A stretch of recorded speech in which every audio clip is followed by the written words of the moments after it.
Vi er lige herude på Lillebælt, og det vrimler med marsvin omkring os. Lige her i området er der omkring 3.000 marsvin, og det er faktisk en af verdens tætteste bestande af hvaler. Og det vil vi gerne fortælle om her. Hvad er hemmeligheden bagved, at der er så mange marsvin her? Den ligger nemlig skjult under overfladen her. Men allerførst så går vi lige op i luften og får et overbliksbillede.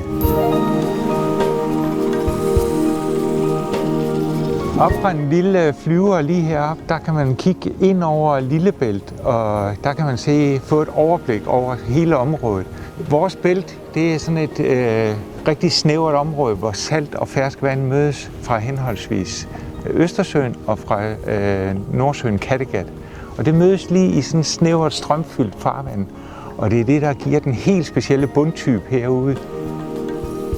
Normalt ude i havet, når man dykker rundt, så oplever man, at der er ret ensformig bund ud over store havområder. Men lige netop her i Lillebælt, der afveksler stenbund, sandbund, mudderbund, tangskov, ålegræseng, rigtig mange forskellige bundtyper. Og hver bundtype har sin fisk, der er knyttet til området.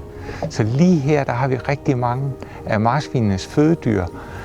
Fordi marsvin, de spiser nemlig en bred vifte af forskellige fisk. Her der er en fisk, der er knyttet til sandbunden, og det er en lille fladfisk. Den kan marsvinene godt lide at spise, men for at undgå at blive opdaget, så er fisken her, den kan simpelthen gemme sig ned på bunden. Ude i ålegræsset, der finder vi nogle fisk, der ligner fuldstændig et stykke ålegræs. Og så har vi også andre fisk, der er knyttet til stenbunden. Det er for eksempel marsvinenes livret, den lille fisk her, der hedder kutling, som der er ikke ret mange, der kender. Den er perfekt til at skjule sig nede under sten, og så ligger den helt stille nede på bunden og ligger og ligner en sten. Så vi er lige her i marsvinenes fødekammer, lige her i Lillebælt, hvor vi har den store bestand af marsvin.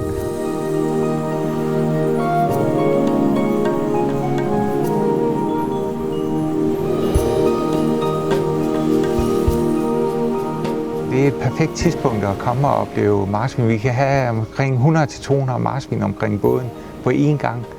Og det vi oplever, det er, at man ser marsvinene ud over et stort område for at samle sådan en stim tubi sammen, og så presser de den op mod overfladen. Så det første, vi som i en sejlbåd kan se, det er, at der hænger måger, der prøver at snuppe tubisen, når der kommer ned til overfladen. Og så bagefter så kommer marsvinene. Det er simpelthen det, man kalder et ædegilde af marsvin. Jeg er havbiolog og dykker og har oplevet hvaler og områder rundt i vores verdenshave, som er fantastiske.